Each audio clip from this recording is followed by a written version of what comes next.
Hello and welcome, friends. I hope everybody's having a great day so far. If you are new here, welcome. And if you're back, welcome back. I greatly appreciate all of the ongoing support. This is my channel, Dragon's Jewel Creative Gems, and I'm Tegan. And I'm just going to get all those wonderful YouTubey stuff out of the way. If you haven't hit that subscribe button yet, please consider doing so. It's just down below. And if you like the content, please make sure you're hitting the like button on the videos. And of course, if you want to share some love down in the comments below, it's always greatly appreciated. And I absolutely love reading them. I do my best to make sure that I respond back and share some love in your direction as well, because naturally without you, this channel wouldn't exist. And I appreciate each and every one of you. And I thought I would bring some of those Halloween spooky vibes to the channel. There are going to be in the WIP and Chat style format, but I'm going to read some ghost stories of Alberta, which is the province that I reside in. So I will have a spooky canvas that I'll be working on, and then I'm going to read a couple of ghost stories so that you can listen along while you dab and paint, or work on another craft, or what you normally do during WIP and Chats kind of thing, and I keep you company with some spooky tales from my province. So I figured that would be fun.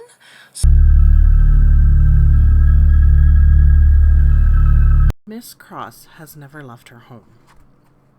The stately old Cross House at 1240 8th Ave Southeast in Calgary is now a delightful restaurant, but it began life as the Cross family home. Albert Ernest Cross was a wealthy and influential person during the city of Calgary's earliest days. He was one of the big four entrepreneurs, along with Pat Burns, George Lean, and Archie McLean, responsible for establishing the world-famous Calgary Stampede. A substantial percentage of the money he used to help float the Pioneer Rodeo was revenue generated by his principal business interest, the Calgary Brewing and Malting Company. The brewery was so important to Cross that despite the unpleasant odors often associated with the fermentation process, he chose to build a grand home for his family within easy walking distance of the distillery, a small but significant detail for the ghost story to follow. A.E. Cross and his generation of the family have all been deceased for decades.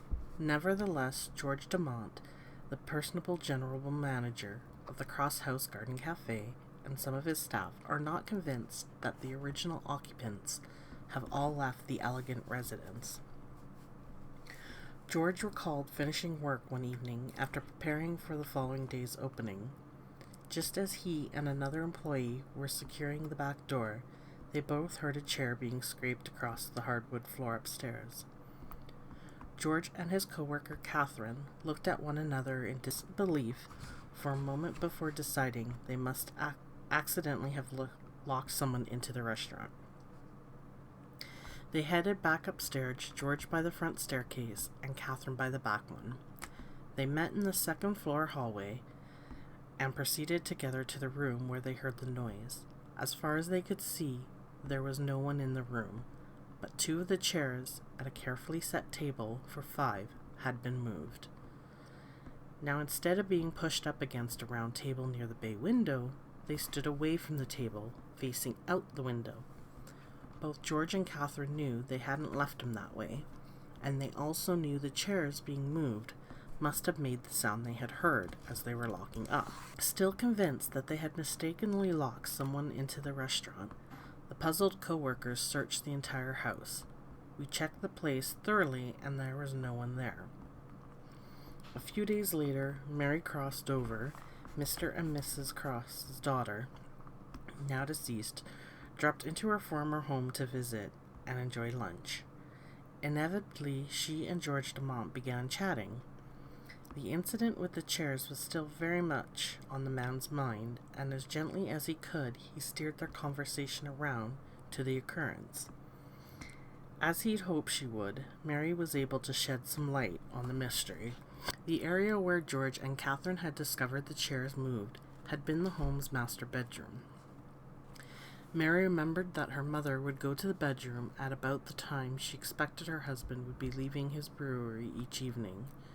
She would pull a chair over to the bay window which faced her husband's place of business.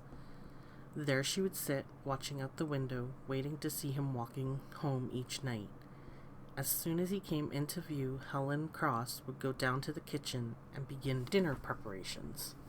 The anecdote George felt explained the odd occurrence. He added that while Miss Cross has never made her presence felt when anyone is around, every now and again, through small pranks, she reminds the staff that she hasn't left her beautiful old home. She enjoys moving chairs about after the staff has set them in place, and occasionally cutlery settings will be shuffled around on tables. George evidently takes great pleasure not only in the managing the Cross house, but in his association with Calgary history. And why not? There aren't many people who can claim they have to rearrange furniture or silverware moved by a pioneer, or at least by the ghost of one. Richard Prod was perhaps an even more dramatic story to tell about working with the Cross family's ghosts. It was 1967 and I had a young family to support. I was driving a cab, evenings and weekends, to make some extra money. One evening in the spring, I had parked outside the York Hotel at Center Street and 7th Ave. It was about 11:30. In those days, everything shut down then, and we, the cab drivers, got what we called the big beer rush. Prod must have been glad that he'd waited there long enough to be the first cab in line when 11:30 arrived, because there weren't many customers that night. The man came out of the hotel. He was dressed all in black, even a black cowboy hat. He popped into the cab and never said a word. The part-time cab driver had no idea he was in for the fare of a lifetime. Even the man's silence didn't strike Richard as being odd. Lots of people wouldn't speak to you. This guy just pointed his finger and somehow I knew where he wanted to go. When they arrived at the large white corner house, Richard didn't pay too much attention to it. I didn't know this was the Cross house, frankly. I'd never even heard of A.E. Cross. The man paid me the fare. I think it was $1.50. You must remember this was 30 years ago, the former driver cautioned. I put the money away and looked up. The man in black was at the gate. I turned the light on inside the cab to write up my trip, and he was gone. Again, though, I didn't think too much of it at the time. Toward the end of his shift, Richard was tallying up his money against his trip record, and he discovered that he was short by $1.50. Driving a silent passenger dressed in black, who disappeared into thin air, didn't disturb Richard Prod, but he was moonlighting to earn extra cash, so finding his balance sheet short at the end of the night was cause for concern.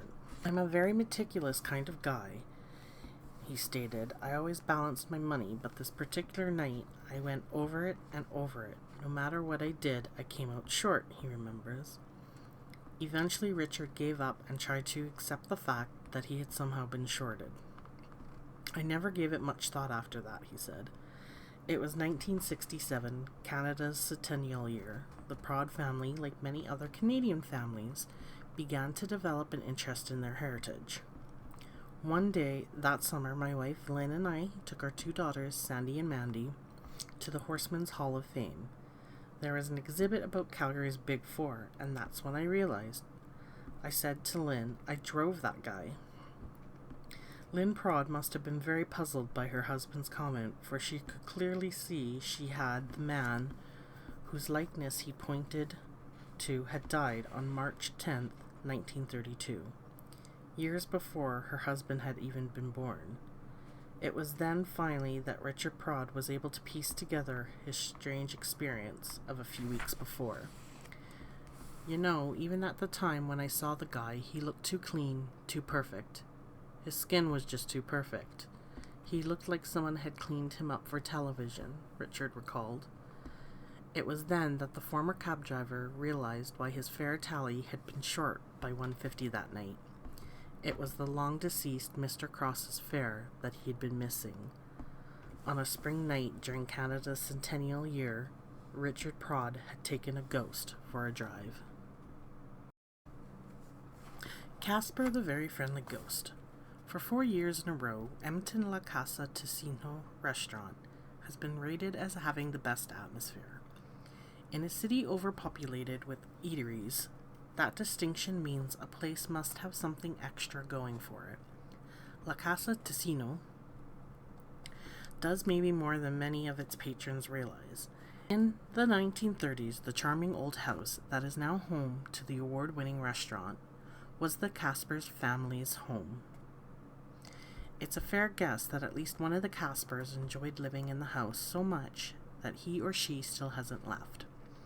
There's certainly nothing to be frightened of in this haunted house cum restaurant. The ghost is so friendly that once it even got fresh with one of the waiters. Casper the Friendly Ghost may be more than just a cartoon. Darwin Christian remembers his first exposure to the resident spirit at La Casa Ticino. It was a Friday evening in December 95. I didn't even know I'd seen it until after, when I was talking to another waiter. That night it was really busy. We were just hoping, the personable young man explained. In an attempt to get ahead of the rush a bit, Darwin took advantage of a quiet moment to roll cutlery into napkins in preparation for the resetting tables as they came available. Suddenly a ball of energy rushed behind him. It was such a big motion that I got a little churn in my stomach, but I kind of brushed it off because we were so busy. I just thought I was overtired or something. I only remembered it later on when another waiter was talking about her experiences. She said it always got her as a rushing motion that you catch with your peripheral vision, and it constantly grabs your attention. You can't help but notice it. I mean, you know there's something, but when you look around, there's nothing there. The ball of energy always takes the same route, rushing towards a table for two situated under a small window. Both staff members who have experienced the strange apparition agreed that it is about the height and color of a black lab dog. Darwin's next encounter with the phantom demonstrated that a ghost can be entirely too friendly. It happened on a Sunday. It was busy for just one waiter, he described. I'd had several tables and I was just cleaning up after my rush. There were maybe 10 other people in the room. I was bending over and I put the tray down on the table. I was filling it up with all the things from the table. A hand grabbed me from behind. It was firm, like a hand. It wasn't like something had just brushed against me or my trousers had slid or anything like that.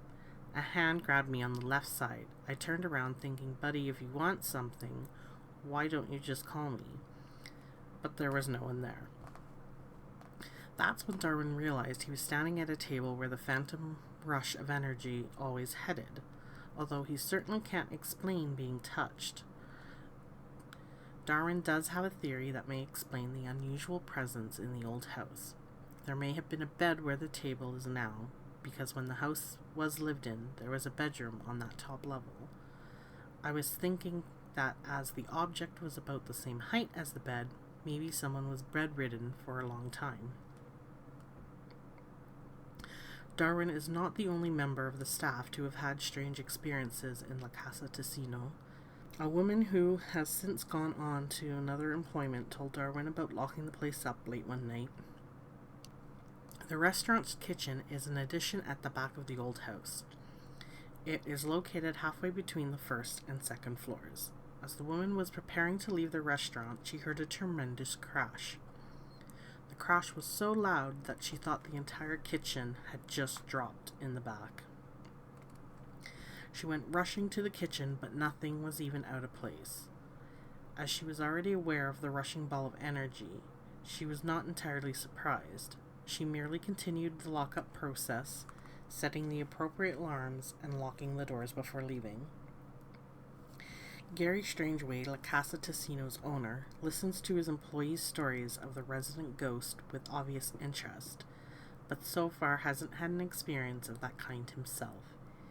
He's just happy to have purchased a restaurant with such a great atmosphere, even if he can't take all the credit for it. The well-haunted Prince of Wales Hotel. The Prince of Wales Hotel in Waterton National Park dates back to the 1920s. When it opened, the price of a night's accommodation was just less than $10. Many people felt that the rate was excessive, but those who could afford to do so happily paid the price for the privilege of being surrounded by the park's strikingly geography and pampered by the attentive staff at the luxurious hotel. Two women, both former employees at the Prince of Wales, have felt such an affinity for the place that they seem to have taken up residence on a permanent basis. So far, one has stayed for over 50 years and the other one for 20. A young man, whom we shall call Joe, was involved in a re-roofing project at the hotel. He had quite a story to tell about his encounters with the older of the two spirits, and her influence over the renovations. Part of Joe's responsibilities included taking detailed measurements and assessing what materials would be required to bring each room up to standard. All the rooms were on the west side of the hotel, but spread from the 2nd to 6th floors. These rooms had been vacant for a number of years, but the proprietors thought they could redo them and make them available for guests, Joe explained, and then added, "It was on the 6th floor that I first encountered the strangeness that still leaves me baffled." Joe described the rooms on the 6th floor as being in 4 groups of 4. "I was measuring rooms in the northwest quadrant when I heard a door slam. There was no one else up at the level. The regular maintenance staff was down on the level 1, and the roofers were outside. I didn't think anything about it at the time, attributing the door closure to the wind. The Prince of Wales is an old building and drafty, so a closing door could easily have been caused by the wind." He closed up where he was and prepared to repeat the process in the next room, the room with the now closed door. Somehow the door had been locked upon closing. I had to walk down 6 levels to find a maintenance person, get keys from him, and walk back up to the 6th. When I got back to the room, the door was open. There was no one about. I walked into the room. It was cold, much colder than the adjacent rooms.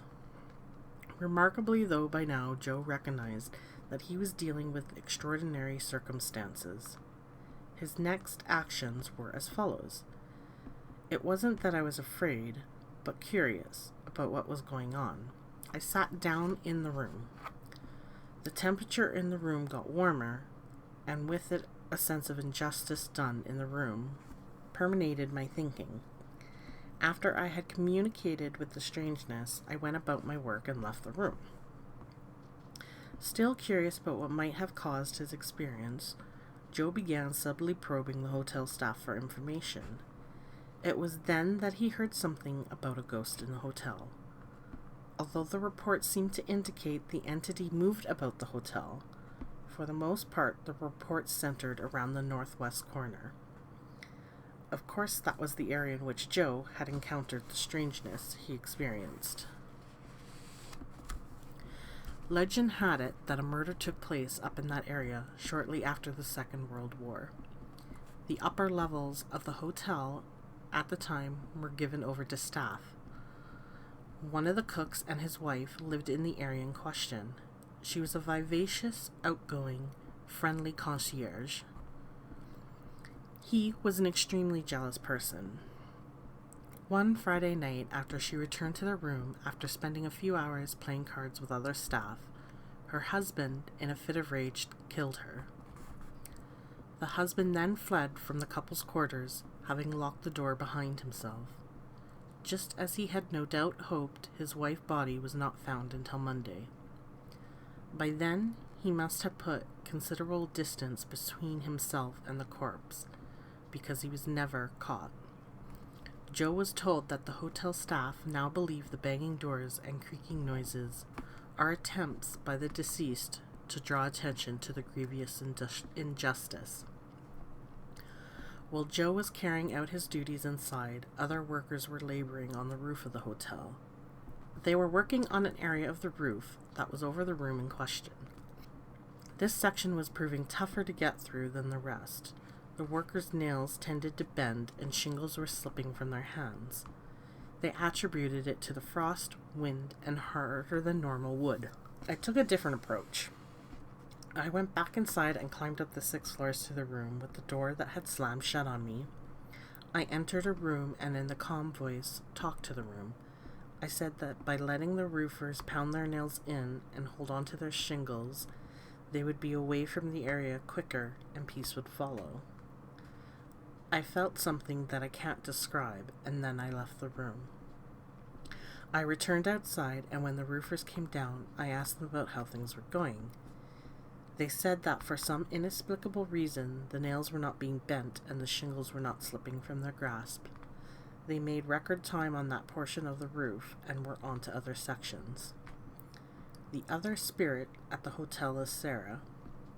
She's an apparition who is actually still seen occasionally by the staff at the Prince of Wales Hotel. As a teenager, Sarah worked at the facility. She apparently had a schoolgirl crush on a fellow employee, an executive with the hotel. Her feelings were not reciprocated, and the result was tragic.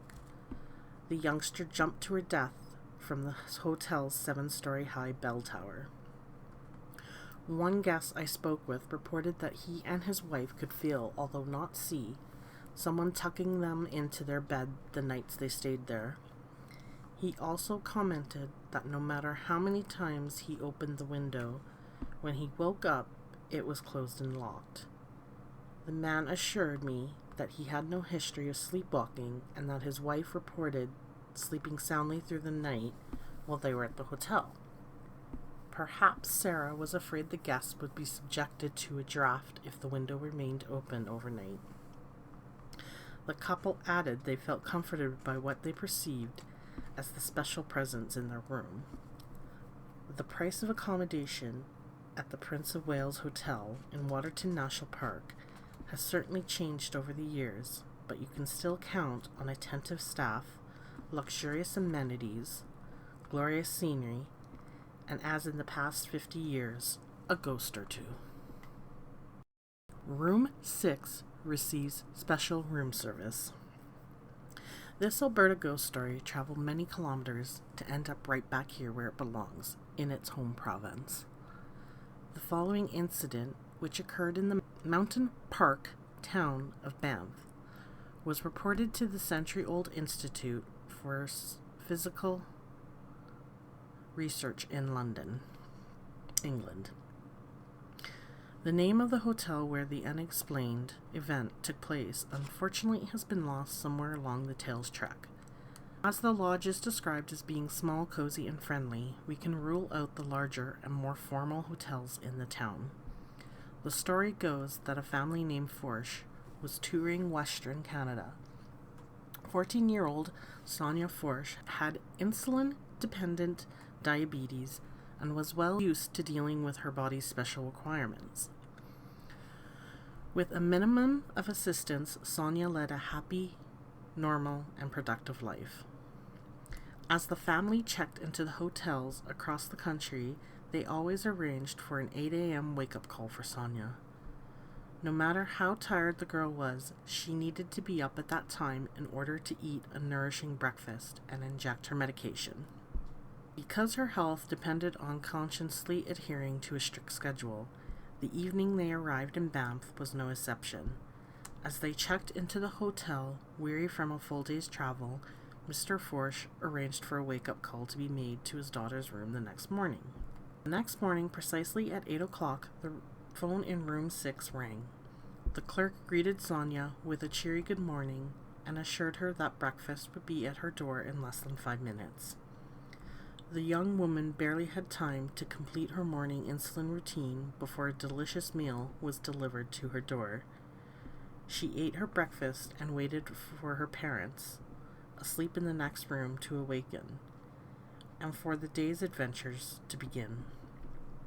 The Forsh family spent the day exploring all they could in Banff National Park. They returned to their hotel exhausted but pleased with the day. Before retiring to their respective rooms, Sonia and her father reminded the desk clerk of the importance of the next day's wake-up call.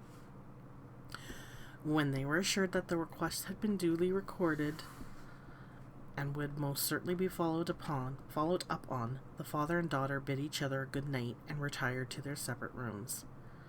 Just as it had the first morning, the ringing of Sonia's phone awakened her the next morning, accompanied by a message virtually identical to the one the day before. Surprised at how tired she felt, the youngster was able to make herself get out of bed only by remembering how good breakfast had been the day before, and by anticipating a similar treat momentarily. She took care of her daily injection and then checked outside her door to see if breakfast had arrived yet.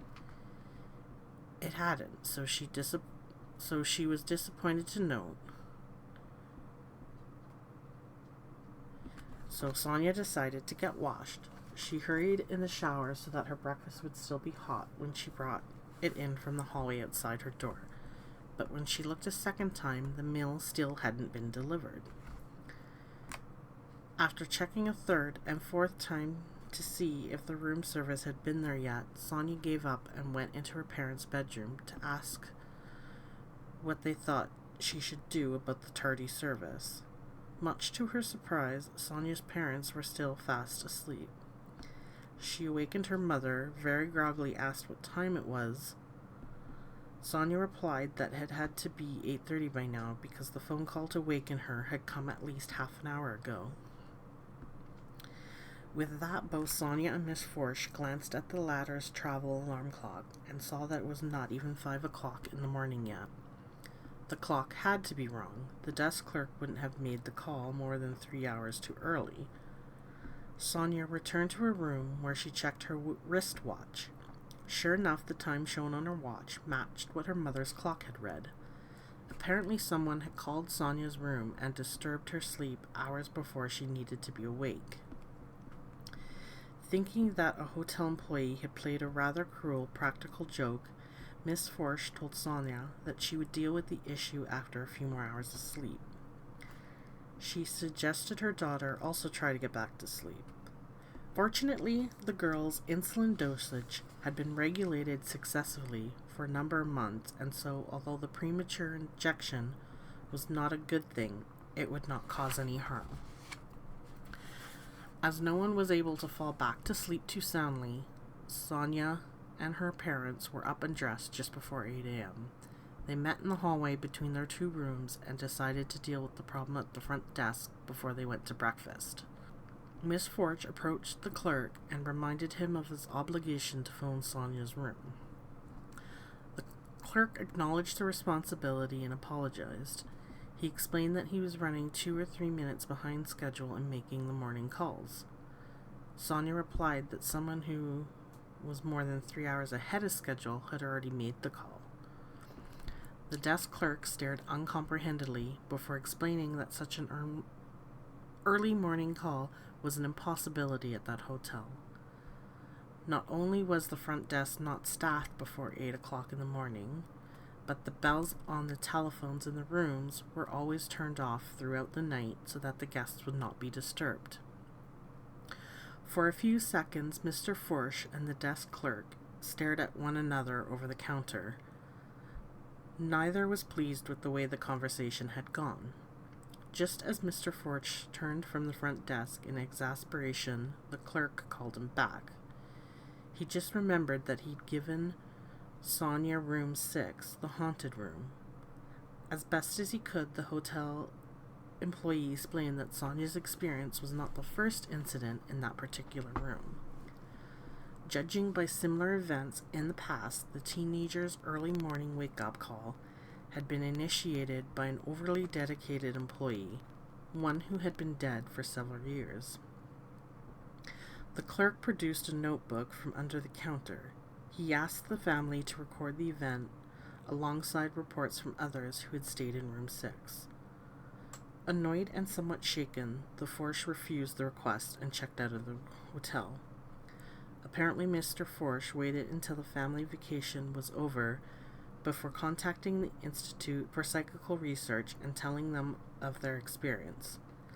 The Institute immediately contacted the hotel, where the staff not only confirmed the family's story, but eagerly shared the contents of the journal to which the Force had refused to contribute. Black Cat Ranch. The January 93 edition of the Writers Guild of Alberta newsletter carried a short article about a writer's retreat that had been held at the Black Cat Ranch, just outside of Hinton some weeks before. A storm had caused a power failure at the ranch during the weekend getaway, resulting in a group of wordsmiths being huddled together in a darkened lodge, listening to the wind wail outside. The inevitable result was an evening of ghost stories, and the article reference was made to the Black Cat ghost and a haunted room. I may have missed the retreat, but I couldn't miss the ghost story. I called Amber Hayward, fellow writer and part owner of Black Cat, and asked her to share the story for this book. "You should talk to my mother," Amber replied. "She's the one who saw the ghost." Mary Bond, Amber's mother, was disarmingly matter-of-fact about her strange encounter with the apparition. It was the summer of 1976, and we were building a new lodge. We had a portable generator for power. One day I wanted to do dishes, so I needed power and walked over to the construction site. I looked into the foundation. It was nearly 2 meters deep at that point. There was a big man standing there in the foundation. He could not possibly have gotten down there without a ladder. "Not a man that big," Mary began. As both Mary's husband and son-in-law were at a different part of the site that day, they had the ladder with them. Part of the charm of the Black Cat Ranch is that it is secluded. With directions, it is simple enough to find, but it's highly unlikely anyone would just happen upon that particular location, let alone find it and then jump into a 2-meter deep construction pit. Assuming that the man was there to see either her husband or her son-in-law, Mary simply went on about her work. That evening, however, she asked her husband, "Who was your visitor?" He replied, "What visitor?" Mary described the man she had seen that afternoon, but the description meant nothing to her husband. Further, he assured her there hadn't been any man of any description visiting the site at any point that day. Puzzled by the contradiction between what she knew she had seen and her husband's assurances that no one had been there, Mary had a point to return the next day at exactly the same time to the place where she'd seen the man. Despite the fact that she was well used to the appearance of the excavation, Mary hoped the second trip would prove that what she thought she'd seen had merely been an optical illusion. It proved nothing of the sort. There were no shadows, she recalled. Who, then, could the apparition have been? Of course, there's no way to know for sure, but Mary has a theory that is connected to the history of the area.